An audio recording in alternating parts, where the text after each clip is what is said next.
Good evening, everybody. Welcome to another monthly program of the Rhinebeck Historical Society. My name's Mike Frazier, and we're going to be going on a walking tour from Reincliff into the village.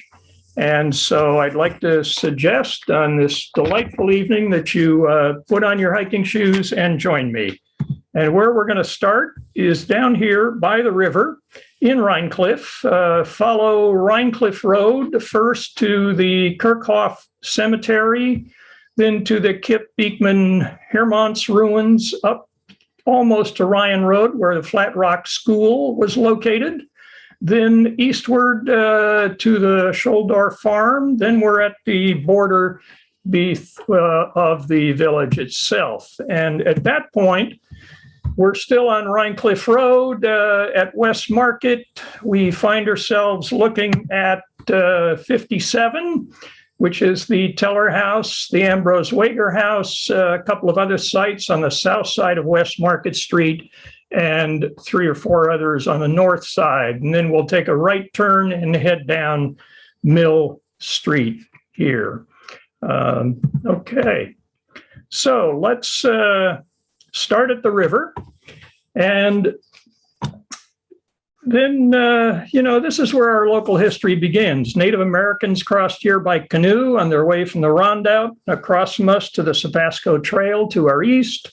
Henry Hudson passed by here in 1609. 17th century traders in beaver skins used this as their route to riches in the Mohawk Valley, and barges full of Pennsylvania coal would park in sight of this shore as they caught their breath on their way to New York City. Brick factories over on the Ulster shore worked nonstop during the warmer months, and in winters, Knickerbocker ice worked nonstop, cutting up this frozen water behind me for delivery either here or most of it to New York City. So a ways north of here we're still on the water here, but if we look up a ways, a few miles north, initially intended to start directly across the river from where I'm standing, is what is still referred to as the Kingston Reincliff Bridge. It's only because of the efforts of a state senator whose name was Arthur Wicks some years ago that bridge wound up being moved from Reincliff up several miles to the north. So for 250 years before the Kingston Reincliff Bridge, this was the way you got across the river. The Kip family controlled river crossings here. But in March 1943, the ferry company got everybody upset because they decided at that point to sell the only boat they owned to Harris County, Texas. And in 1944, they declared bankruptcy. Travel across the river was impossible for a good while. It was, after all, World War II. But the state of New York, pressured by Wicks and some other legislators, did manage to agree to purchase a ferry. And this is the George Clinton leaving Kingston, heading to Reincliff in 1946. Wicks and his legislative colleagues did manage to get the state to agree to a new bridge, but the governor vetoed the measure. Apparently, there had been an agreement with the bondholders who had paid for the last 3 bridges, the Rip Van Winkle, the Mid-Hudson, and the Bear Mountain bridges. That agreement was that there would be no additional bridges. And on top of that, the bridge authority still owed New York State $7.5 million. Well, somehow the legislators managed to, over time, persuade the governor to agree with them that those agreements ought to be broken. And by 1957, there was a bridge. So we're back on the east side of the river now. And we're going to walk over towards Kerkhof. Kerkhof is a Dutch phrase. It means church yard.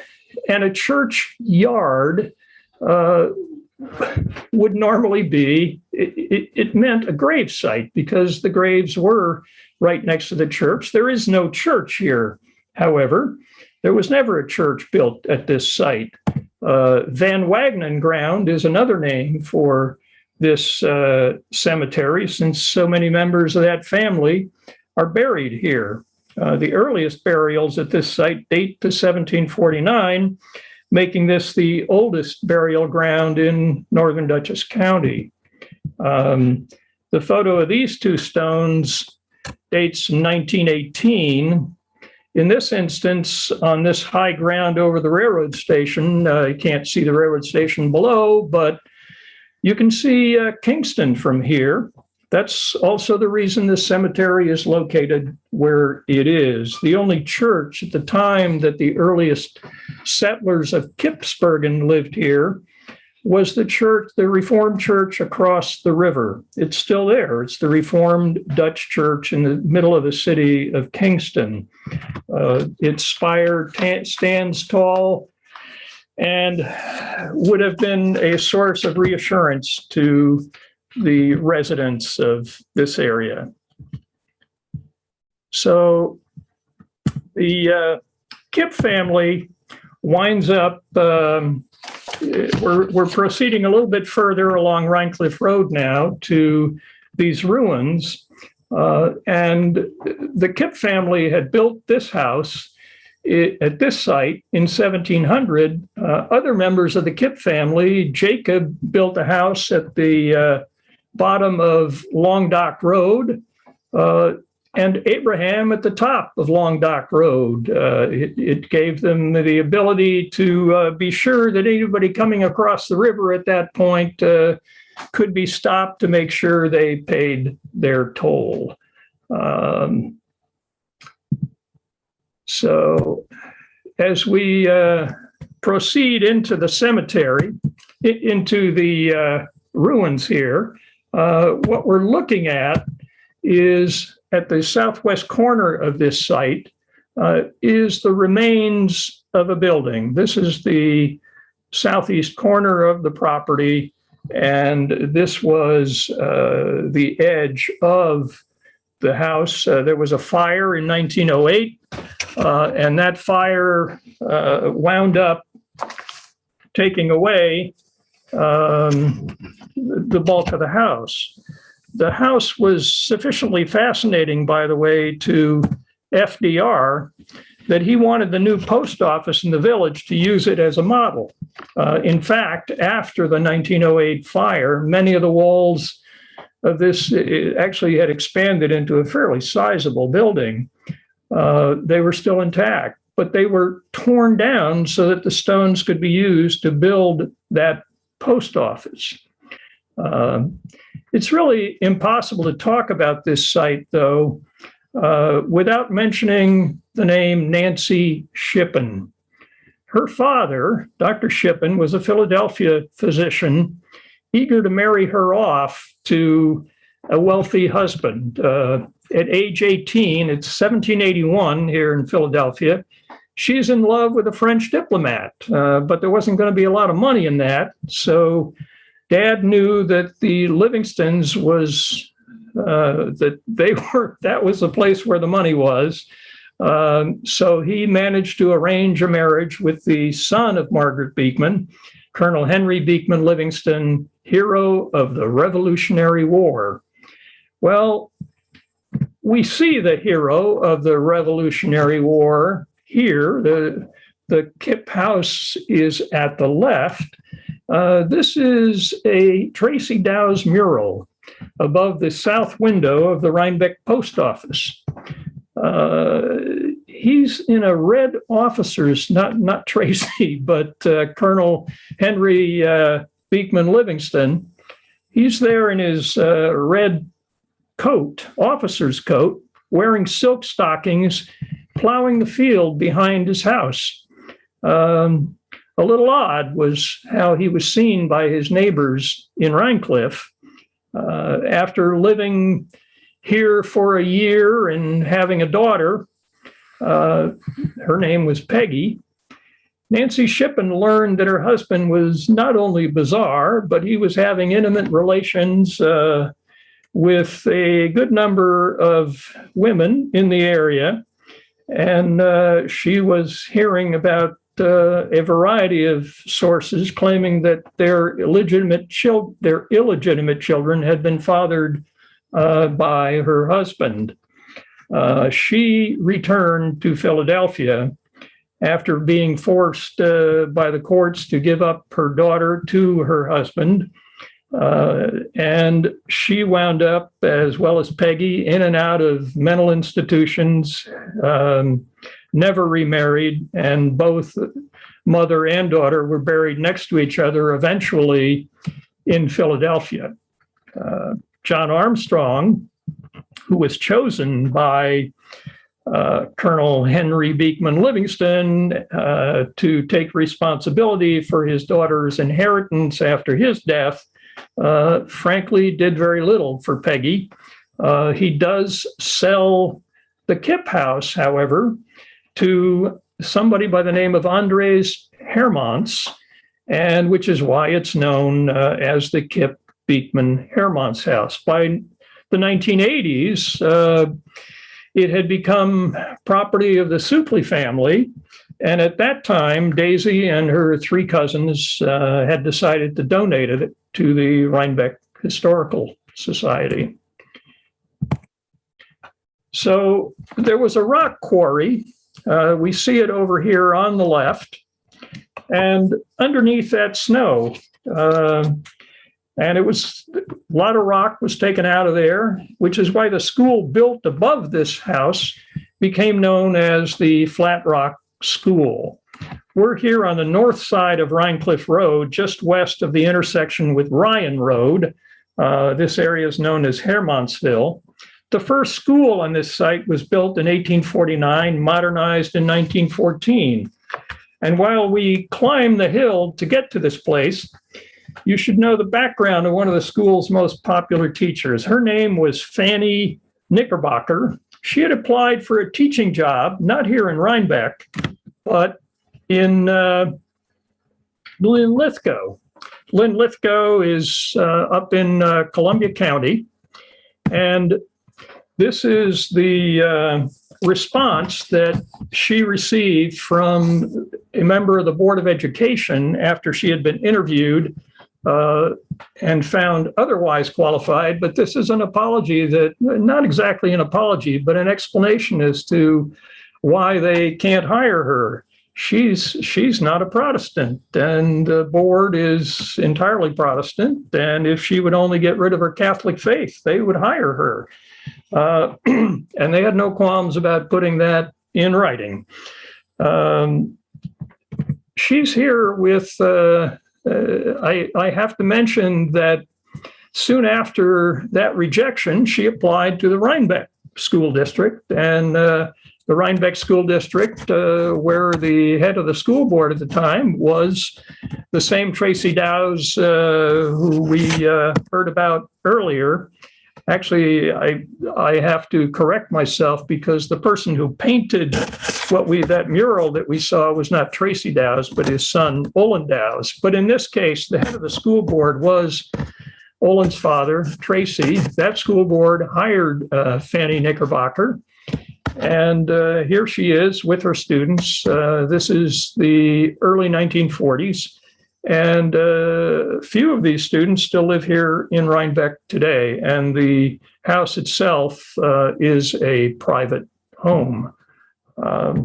So continuing along Reincliff Road, we come to a 97-acre farm that, according to research that's done by Hudson River Heritage, it's been under cultivation since the late 17th century.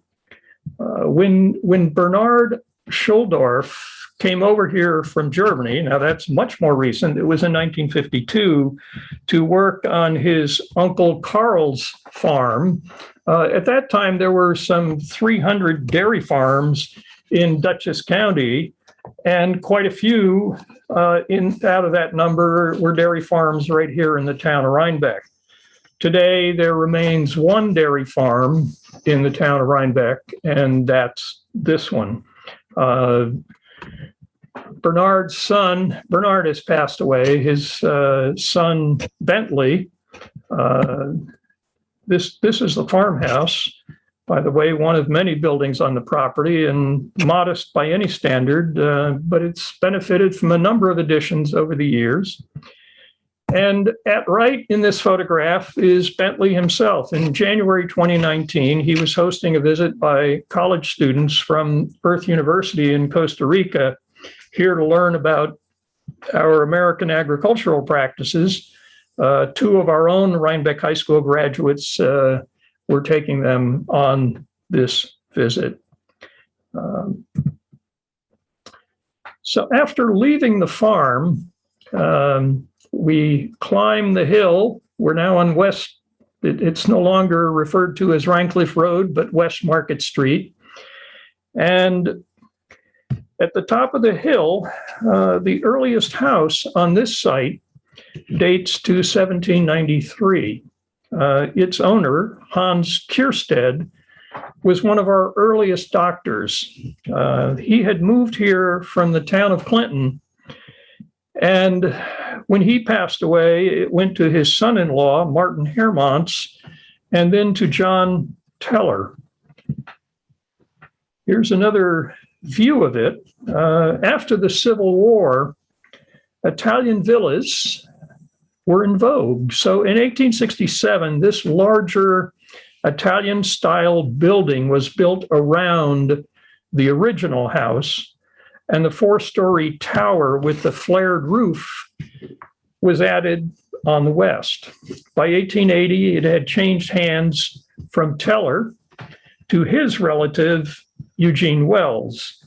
This photo, taken in 1896, shows how it would have looked under Wells' ownership. Here is how the east side of the house looks just a few weeks ago, very carefully restored to match the earlier house. And this is a 1915 view of the east face taken by Coutant. Eugene Wells was the son of a Chicago lawyer, after whom Wells Street in downtown Chicago is named. Eugene himself had wanted to be a doctor. He had studied medicine for 2 years in New York City, but had to give it up because of poor eyesight. He moved here at the age of 26, became a director of the First National Bank of Rhinebeck, had one daughter, Caroline Thorne Wells. The house today remains in private ownership, but Caroline willed most of her property to Northern Dutchess Hospital with the purpose that the land would be used to benefit healthcare and to provide affordable housing. The hospital, therefore, built Wells Manor. It's accessible from Astor Drive on the northern portion of the former Wells parcel, implementing the family's wishes. It was a very deep parcel, and even today, the parcel of property between the just west of the Wells house is still Northern Dutchess Hospital property. So just when John Teller was doing his Italian tower expansion across West Market Street, here at number 54, someone else, Ambrose Wager, a local lawyer, had hired a Saratoga architect to design him a French villa. Ambrose had run for governor in 1860. He did lose in that election. But nonetheless, he was still pretty busy with his law practice. This is not the house in which the 1970s Addams Family TV show was filmed, nor was it the model for a New Yorker series of New Yorker magazine cartoons by Charles Addams featuring a decrepit Victorian mansion. The house was a pitiful wreck, however. Didn't look anywhere near as good as this at the time of those New Yorker cartoons. Hudson River Heritage was asked to take title to the house. They put it up for sale for $26,500. But there was one condition, and that condition was that the new owners had to restore it and maintain the integrity of its Victorian architecture. I don't have any photos of the decrepit condition. Maybe some of you do. But here's how the house looked in the late 1890s, covered in ivy and still looking exceptionally good. It was a couple of Manhattan doctors, Antonia and Doilfa Parisi, he a surgeon, she an internist, who knew the property since he used to come up to Rhinebeck on hunting and fishing trips on weekends. So he said, what the heck, I'm going to buy this. He later told the New York Times that the repairs were costing a fortune, but that he found playing architect on weekends was relaxing. Many of the craftsmen he hired were individuals who had been his patients. Many of them were recent Italian immigrants. The job required incredible attention to detail, hand-cutting diamond-shaped shingles in red and blue slate, hammering ornamental designs on metalwork that can't even be seen from the street, pounding 3,700 pounds of copper around the mansard roof and cupola, and crazy angles everywhere. Well, the architect's original plans from 1875 were fortunately still available, since the architect, Gilbert Croft, had featured this house in his widely circulated book, Progressive American Architecture. Here are 2 pages from that book. Wow. Underneath one, he has written, the one over on the right, designed for a small but beautiful villa executed in the quiet and charming village of Rhinebeck on the Hudson. The New York Times, by the way, did interview Charles Addams, the cartoonist. Although it wasn't his inspiration, he confessed to having seen the house on his trips up here from Manhattan. And even though the restoration would get rid of the spider webs and the broken plaster and would ruin some of the dusty fly-blown aspects of the house, what Charles Addams told them was, I like the way it is still so stark and gaunt, looming up off the barren hill.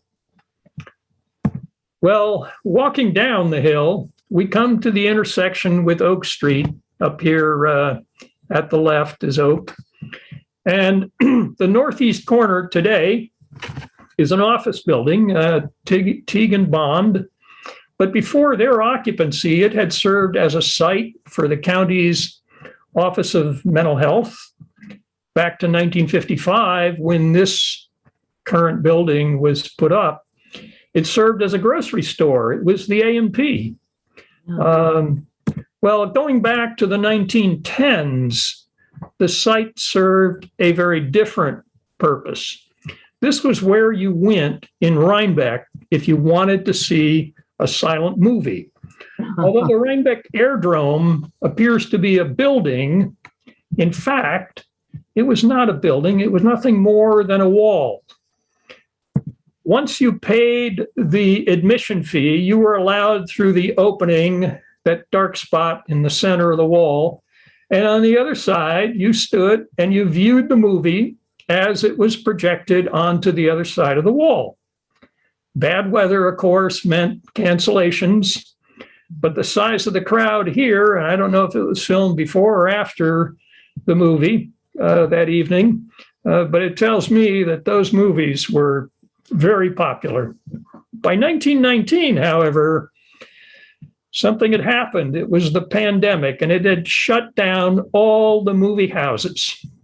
This one never returned.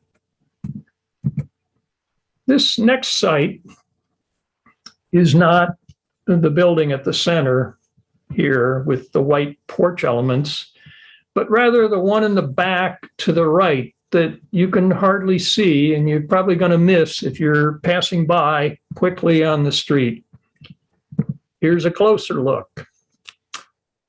Well, here's what was on this site in the late 1800s and early 1900s.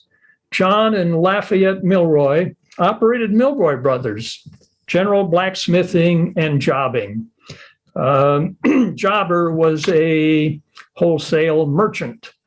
Their advertising said, "Good work done at short notice, horseshoeing a specialty."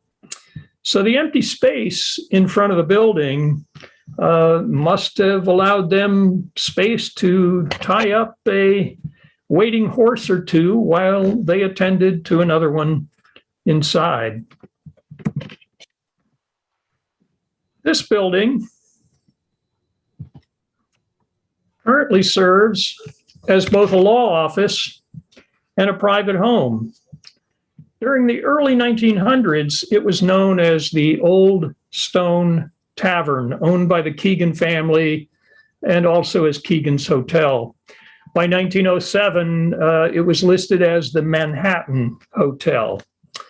When it was initially built in the 1800s, it was only 2/3 of its current size. It lacked that upper porch up here, and it lacked this peaked roof over the porch, and it also lacked this portion of the building.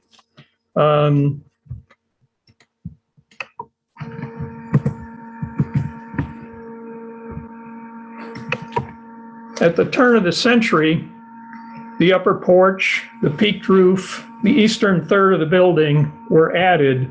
And as we cross the street and look a little closer, we can see how skillfully the addition was joined to the original. The windows, the brickwork, the decorative elements all match the originals. So who has not stopped into this building to get a bagel or a cup of coffee? The current building on this site, northwest corner of Garden and West Market Street, dates in the 1920s. It was altered in 1975 from a square garage to a replica of an earlier building on this site. Matthias Wirtz ran a livery business at this site in the late 19th, early 20th century. These were principally horse-drawn conveyances that hotel customers and others who could afford it depended on to take them wherever they needed to go. Most often, where they needed to go was the train station in Reincliff. Here it's the 1920s, and this is Leonard Tremper. He has just opened T&T Ford. You can probably read up here a sign that says Ford Battery. He did so with his brother Stanton Tremper and their father Pascal Tremper. This is the same T&T Ford that is now located on Route 9G, just north of the intersection with Route 9. The three-wheeled carriage that I'm told he kept on display in the sales room once belonged, he claimed, to Mary Garretson. After Matthias Wirtz, but before T&T. That building was used as their headquarters by these two guys, the Fraley brothers, John and Frank. They stayed ahead of their competition by replacing their horse-drawn coaches with, take a look down here behind the wheel, with this chain-driven motorized bus. John would eventually graduate into the trucking business before he died in 1937. The location of this photograph, by the way, is clearly in front of the Rhinebeck Hotel, later the Beekman Arms. And they're standing here because I'm standing at the Hub Garage where people went to get their vehicles worked on. After the fire, we're now looking at the south side of East Market. And this is the Fireman's Hall. And after the fire that had devastated a good part of the commercial district in 1864, the village was increasingly sensitive to the need for good fire protection. And this building answered that need for a good part of a century. Although it's now a commercial site, this building is probably one of the most solid in the village of Rhinebeck. The original building, seen here in 1896, Fireman's Hall, provided easily accessible storage for fire wagons in its 3 bays. The tower that held the bell that would call the firemen to respond to a fire, that tower is no longer there. But otherwise, much of the building, I mean, there have been modifications. So here are over 60 members of the Henry S. Kipp Hose Company standing in front of Fireman's Hall. The fire company was not just a fire company, but they and this building was a center of town social life. The second floor served as the site for an assortment of fairs, balls, and other forms of entertainment. We can still see some of that beautiful decorative detail in this original bay. This is Tua Bella. And the same can be said about this original nicely preserved doorway. White Corner, we've now come to the main intersection, is an empty parking lot today. It serves Foster's Restaurant. Wally Foster, after whom the restaurant was named and is still named, had previously been the owner of the Beekman Arms, or correct that, the Rhinebeck Hotel. A more recent owner of Foster's was Trudy Sampson, and my understanding is that she was looking for a new manager. She found Bob Kerwood. He eventually bought the place from Trudy, where there are white tent tops in this picture. There had been a separate, smaller building, and Bob thought well, he didn't think. He knew that he needed that space in order to install a fire escape for the second floor that he was putting into use. So he bought that and had that building torn down. At the same time, there was a gas station on this lot closer to us, on which the gas company had a 15-year lease. Bob was eager to have them break that lease. They would not. He had to wait it out. So at the end of 15 years, he did buy this lot. This is that same White Corner when there was a white building here. Built in 1816 by Christian Schell. It housed shops, the post office, offices of doctors and lawyers, the political headquarters of Martin Van Buren and of his buddy Samuel Tilden was here. One of Christian Schell's sons, Richard, became a congressman. A second one, Augustus, became collector of the Port of New York. In 1835, two of Christian's clerks bought the corner. They were Henry Delamater and William Platt, the first two presidents of the Bank of Rhinebeck. So here we are at the Four Corners. We're looking to the right, eastward, down East Market Street in this direction. The wooden building on the northeast corner, right here, where the department store is today, had served as a store and as the Rhinebeck Post Office in 1790.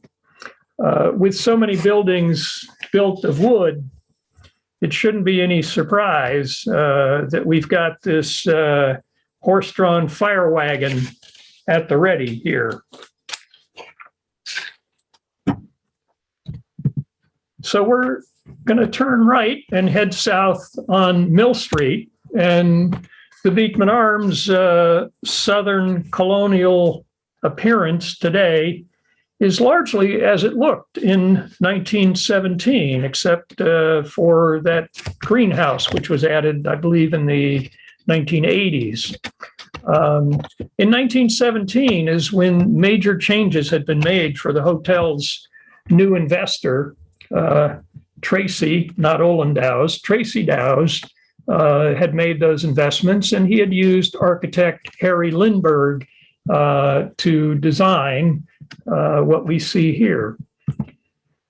Before 1917, it was generally known as the Rhinebeck Hotel. Vernon Lake, whose name we see in the lower right-hand corner, took over as manager in 1897 and promptly started advertising. Within a few years, he had become the owner as well. In 1905, in this view, automobiles had just come into vogue, and those drivers wanted the smoother roads that only a steamroller could provide. The man with a white hat, with his hand on the wheel, that's Charles Staley. He's Rhinebeck's highway commissioner. Third from left is Vernon Lake, by now the owner of the hotel, not just the manager. And fifth from left is Mandeville Frost, the town supervisor. When the new steamroller wasn't paving roads for the town or the village, Staley was not somebody to let it lie idle. He allowed it to be used by the Astor family to improve the road network at Ferncliff. Soon thereafter, he was brought up on charges of misappropriating public property, but it seems that Astor's influence might be why the charges were later dropped. The two men under the H in Hub Garage are Dick Turton at the left and Pete Snyder behind him. The date here is somewhere between 1912 and before 1917, and the location is behind the hotel and just next to where the antiques barn is today. By 1922, when this picture was taken, the Hub Garage had moved across the street. It's over on the east side of Route 9. The two pictures of the garage, by the way, are courtesy of the youngest person in this picture. And that's the person at the extreme right. His name is Gus Ebers, and he took it over when Dick and Pete retired after running the business for 50 years. When Gus himself retired many years after this picture as treasurer of the Rhinebeck Fire Department, he himself was honored as the longest serving member of that organization. Again, in front of the hotel, anyone of importance passing through town had to be photographed here. And this is Alan Mcmullen, and it's May 1918. Why is he here? He's raising money for the Red Cross War Fund. He and his dogs are at the midpoint of their run from Albany to New York City. Their pictures, by the way, appear in the newspapers serving many other towns along their route. He knew how to get a lot of free publicity. So only weeks before the dog visit, the Beekman Arms witnessed this parade. The purpose here was to encourage the public to buy bonds. This was the third of 4 Liberty Loan drives, as they were called. The money would be used to pay the cost that the government had incurred to handle World War I. By the end of the last drive, some $17 billion had been raised in the United States. Rhinebeck's contribution was $1.3 million. On a per-person basis, that's $380, almost 4 times the rate in the nation as a whole. Before we leave this image, take a look in the left half. There is no post office. That giant building was our town hall in this photograph 20 years after the preceding one. This is 1938. Shortly before this building would be torn down, the town hall used its second floor, gigantic second floor, to stage theatrical performances, and it even had space for a town jail. It also rented space to several businesses, among them a real estate business, Applegate Real Estate, whose ad we see here on the southeast corner. Another business in that building was D.W. Schermerhorn's Rhinebeck Pharmacy, located in the northeast corner on the first floor. When the building came down to make way for the post office in 1939, DeWitt Gurnell moved Scammy's, as it was already being called, to the north side of East Market Street. The town hall also moved to new quarters on East Market Street, and the new post office took its place. FDR was personally involved in choosing both the exterior and interior design of this new post office. A detailed discussion of each interior mural can be found in artist Ollendau's booklet seen here. Copies are available, I understand, at the post office, or you could email myself, Michael Frazier at earthlink.net. A contemporary re-examination of a few of those murals has been done by the executive director of the Dutchess County Historical Society, Bill Jeffway, and those could be ordered from www.historyspeaks.us. Going a little bit further south, on the same side of the street, the First National Bank of Rhinebeck was established in 1853. It moved into this new building in 1879. Looking at the bank today, we see it has spread a bit to its north and to the south. But the original building and its decorative brickwork and window detail remain. The sign has been removed, but if you look closely up here, you can read BANKOF Rhinebeck. And even above that, the First National. It's very difficult to see, but it's really still there. So here's what it looks like again to the south of the bank. Well, in 1944,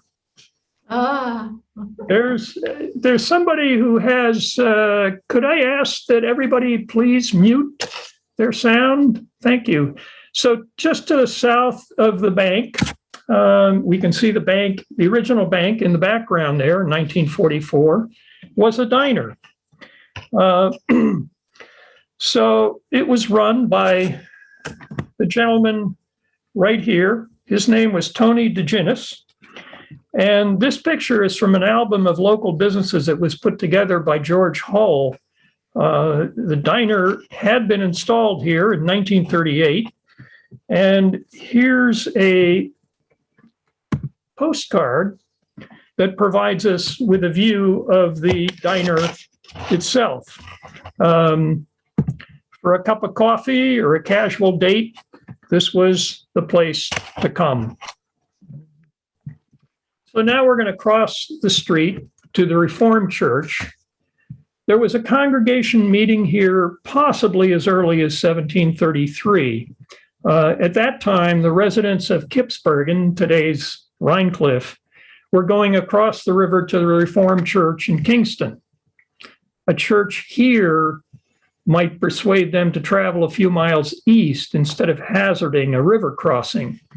Services here were in Dutch until 1770. This building that we see today wasn't built until 1808. Legend has it that the side facing us in this picture was built of fieldstone, since the poorer members of the congregation could haul the stone from their fields at no cost, while the other side of the church, built of brick, could be imported from Europe and paid for by the wealthier members. Congregation members included the Declaration of Independence drafter Robert Livingston, Janet Livingston Montgomery, Philip Schuyler, Chief Justice Morgan Lewis. The photo we see here is from 1915. The road is now paved. It's not dirt. Those posts for tying up your horse, those are gone. But otherwise, the view is the same today. And to this day, to the puzzlement of many folks not from Rhinebeck, is that over 100 homeowners in the core of this village continue to pay rent to the church. It's a nominal amount. They may own their homes, but the church still owns the land that those homes are on, and they don't plan to sell. So let's look across the street now. One of Rhinebeck's gems is hidden behind this gas station. Maybe you've noticed the sign over there at the left next to the air pump, private drive, no parking.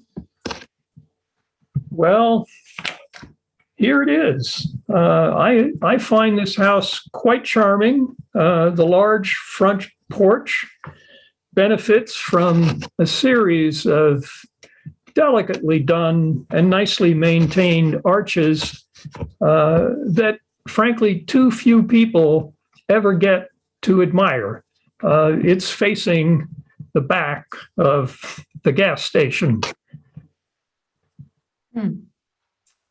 So we're now going to cross the street again, and we see another house that is set back from the street. This is one of the oldest houses remaining in the village. It dates to 1797. According to the 1867 Beers map of the village, it was the home in 1867 of Louis Ehlers. Ehlers is known for having designed the landscapes for many of the river estates, including Ferncliff and Rokeby. Ehlers didn't live here long, however, because Astor was so pleased with his work that he persuaded Ehlers to move with his family to a site on the river at Ferncliff, Clifton Point, and stayed there until that became property of Alice Astor. Here we are at the Astor Home. The main building here was designed by Harry Lindeberg in 1913, a few years before his work on the Rhinebeck Hotel. This building was intended to replace the Holiday Farm building that had been established by Helen Morton for convalescent children on property that the Mortons owned in Reincliff. Vincent Astor and Levi Morton agreed to name it the Astor Home in memory of Vincent's father, who had gone down on the Titanic the year before.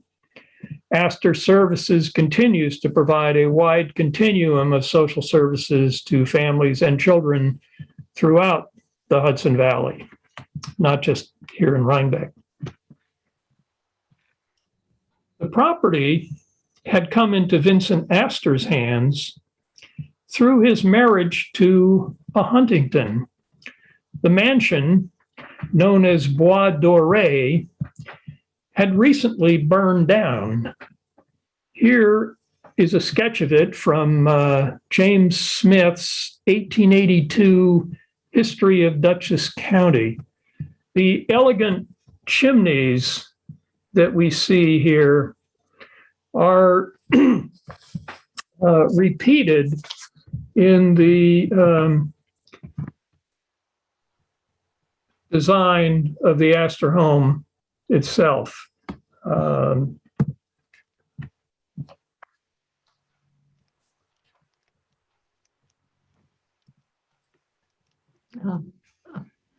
This is the photo of a gathering at the original Bois Doré.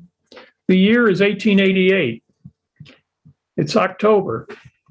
At the center of the second row is the reason for this gathering.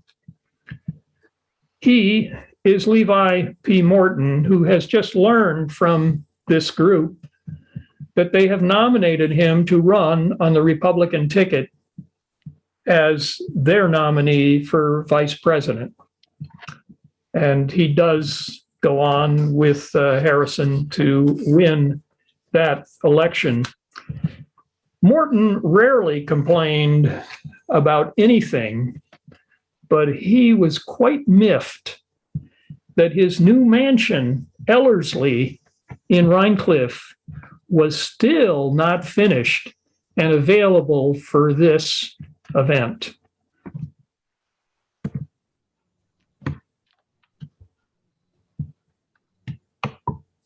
The Huntington family's generosity extended also to the American Legion. Known today as Legion Park, it goes around to the far side of Crystal Lake. And it's not just the area over on the other side of this hill in front of us, but land on the far side, on the south east of Crystal Lake, that is part of the public park donated by the Huntington family to the Legion.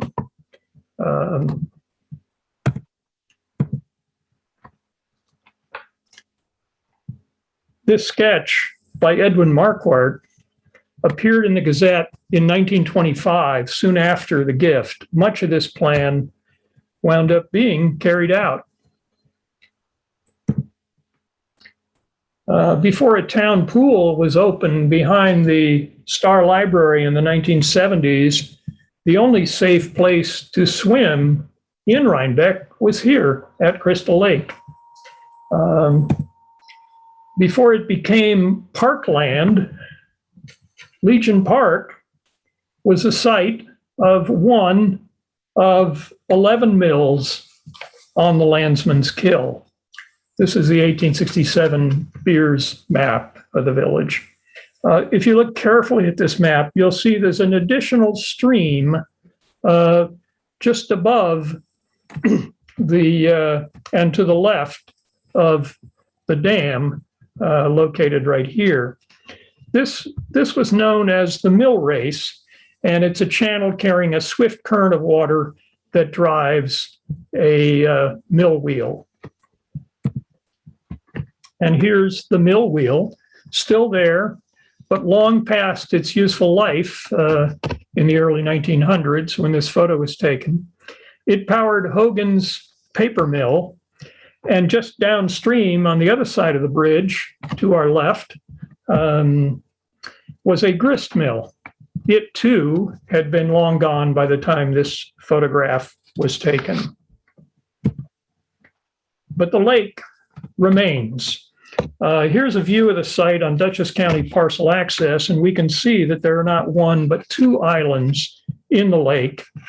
And outlined in yellow, you can see that there's a southwest section of the park abutting Route 9 and a south section over here, further east, abutting Rockefeller Lane.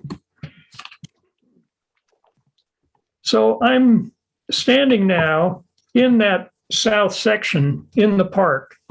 Over to my left, here facing west, is the southwesterly of the two islands. On the day I took this, lake was still slightly frozen. Then if we look in a moment to my east, we're still looking north here at the houses on the north side of Crystal Lake.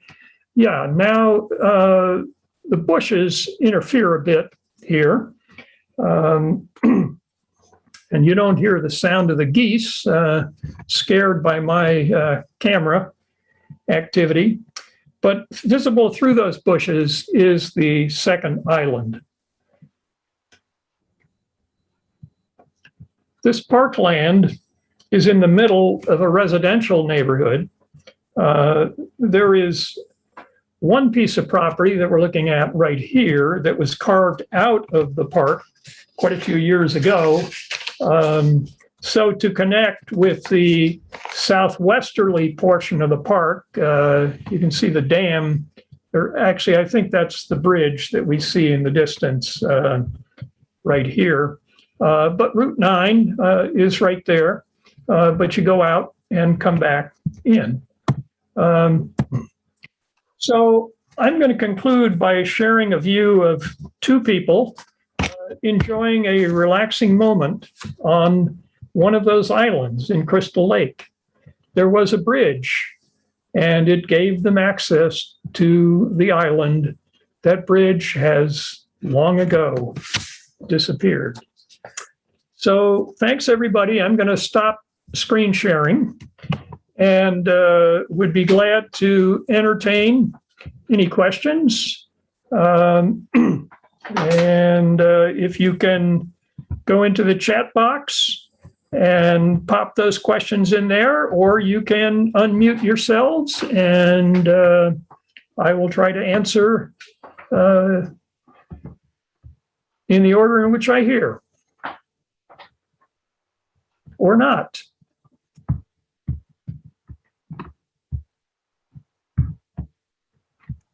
Are people having difficulty unmuting, or have I imposed some controls here that are a problem? I guess not.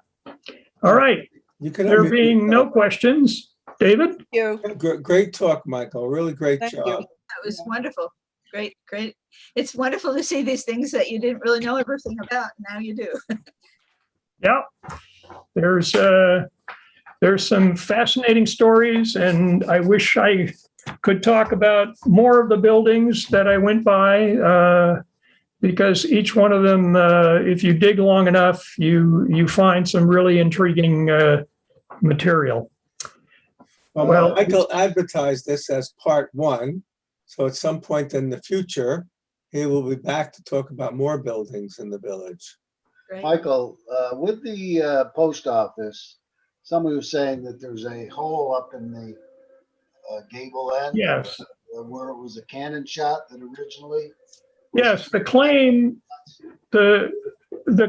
Keith, is that when the British had burned Kingston in, I believe it was October 1777, they hightailed it out of there, and they did manage to make their way up the Hudson to Claremont. uh, and managed to burn Claremont next. But the claim is that on their way, they shot cannon at the Kipp house, knowing where it was, knowing that this was a family that was, in the British opinion, on the wrong side in the revolution, and they would do them damage.